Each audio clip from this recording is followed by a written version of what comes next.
Hi everybody, it's Mrs. Murphy. I'm back today with our book Shiloh, and I'm going to be reading chapter 7. And you might notice I have a different background because I'm at a friend's house. So I'm going to go ahead and start reading chapter 7. David Howard's house is about twice as big as our house for about half as many people. Only him and his sister, only him and his ma and dad. Mr. Howard works for the Tyler Star News in Sistersville, and David's ma is a teacher. They're always glad to have me come down to visit, partly because David and I are best friends, and partly, I think, because their old house is so big, the three of them get lost in it. It's got 2 floors, 3 counting the basement, and 4 counting the attic. Has 4 bedrooms upstairs, 1 for David, 1 for his folks, 1 just for company, and 1 for his father's books with a computer in it. Downstairs, there's a big kitchen, a dining room with a fancy light hanging over the table, a parlor, and a side room with lots of windows just for plants, plus a porch that runs along 3 sides of the house. I told Ma once the Howards had a room just for company, a room just for books, and a room just for plants.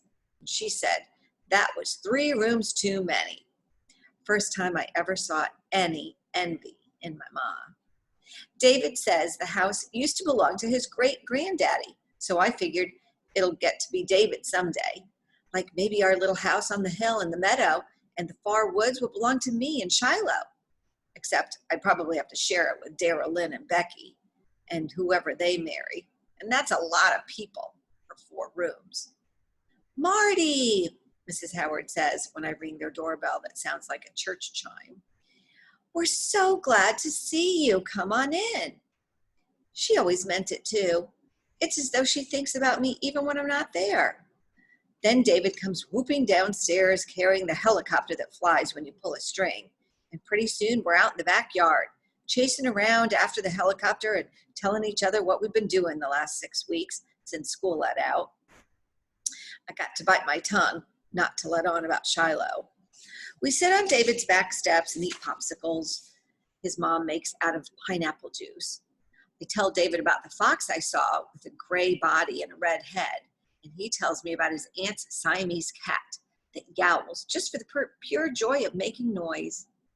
Then I tell him about Judd Travers and how mean he is to his dogs, not mentioning Shiloh, of course, and then David says he's got this surprise to show me.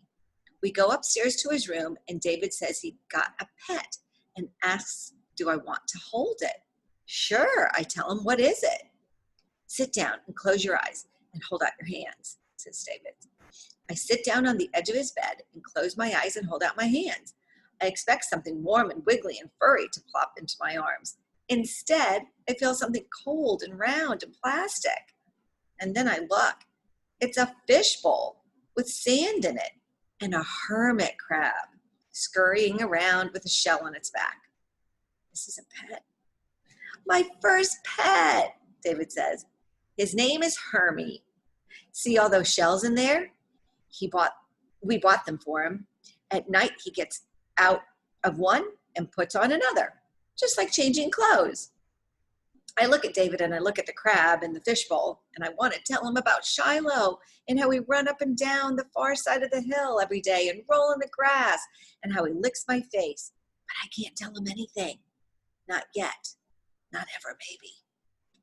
Hermie's sort of fun, though.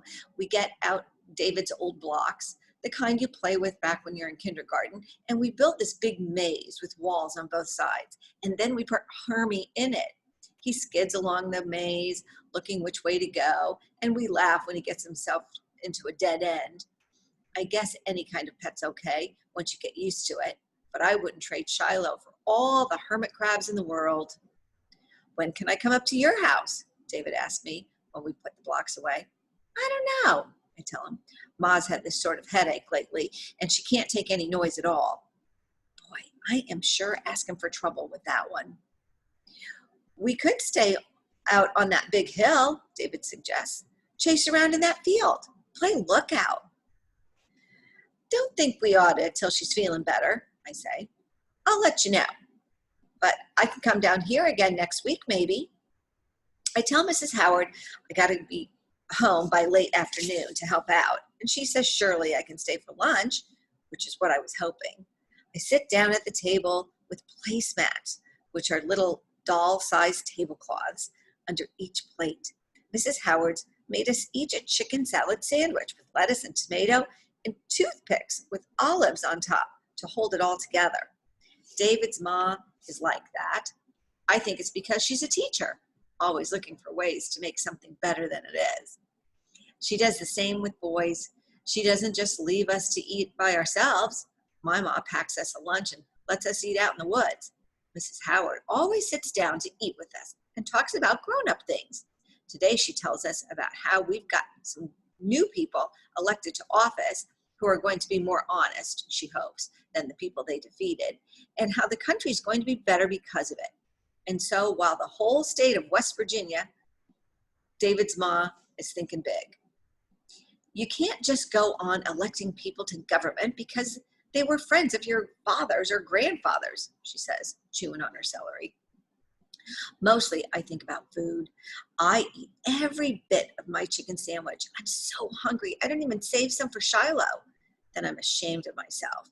Mrs. Howard notices the way I pick up every little crumb, and she says, I've got enough chicken salad left for another half of the sandwich, Marty. Would you like it?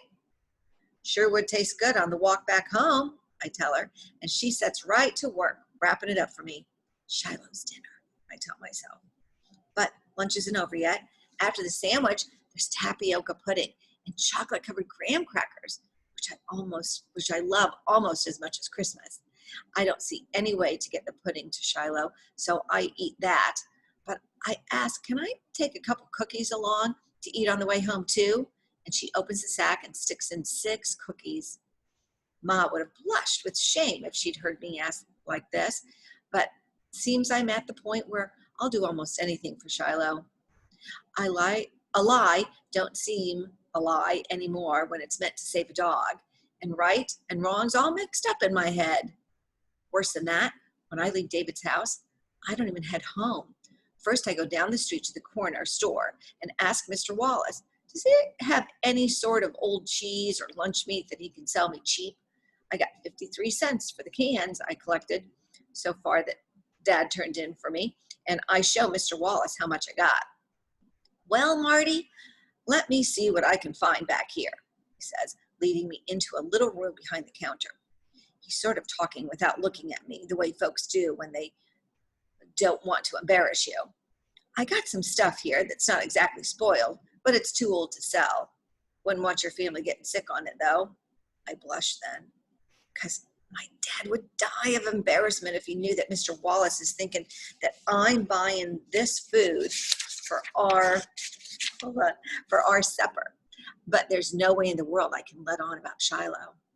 I give him all the change I got, and he lets me have a big hunk of cheese, moldy on one side, a carton of sour cream, and a half a package of Frankfurters, which are hot dogs, that somebody opened and bought 5 of.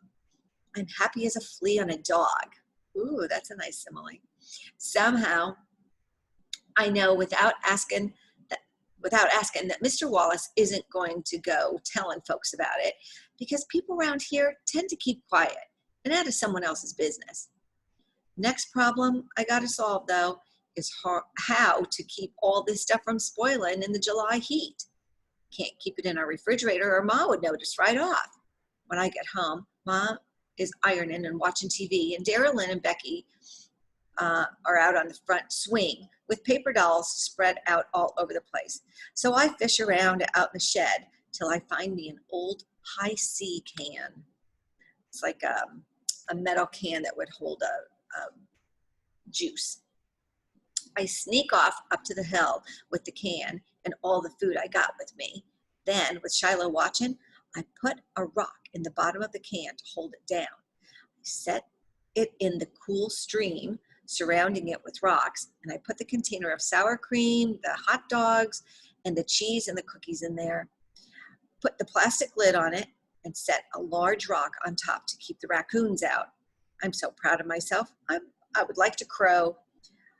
Hungry again, too, but that half chicken salad sandwich from Mrs. Howard is Shiloh's dinner, and I give it to him right off. After that, Shiloh and me go on a good long run over the meadow on the far side of the hill. And after I take him back, put fresh water in his pie pan, and love him good, I start down the hill. Halfway to the bottom, here comes Lynn. What you doing up here? I ask her, heart starting to thump. Just wanted to see what you're doing, she complains. You go off up here almost every day. You leave Becky by herself while Ma's ironing? Becky's okay. She turns and follows me back down the hill. Shiloh up in the pen don't make a sound. That's how smart that dog is. Well, I was looking for that snake again, but he's hiding from me good, I tell her. You still didn't get him? She asks. And when I look back, she's got her eyes to the left and then to the right. You didn't even take your snake stick, she says. She's a smart one, too. Got me a stick back up on the hill, I tell her. How many snakes you figure are up there, Marty? Oh, about 29 that you can see. Baby snakes all over the place, though, hiding, growing into big ones all the time. Lynn's walking faster now, hurrying to get on by me, watching every place she sets her foot. I don't feel good about the lie I tell Lynn or David or his ma, but don't feel exactly bad neither. If what Grandma Preston told me once about heaven and hell is true, and liars go to hell, then I guess that's where I'm headed. But she also told me that only people are allowed in heaven, not animals. And if I was to go to heaven and look down to see Shiloh below, head on his paws, I'd run away from heaven for sure. That's it, guys. Chapter 7.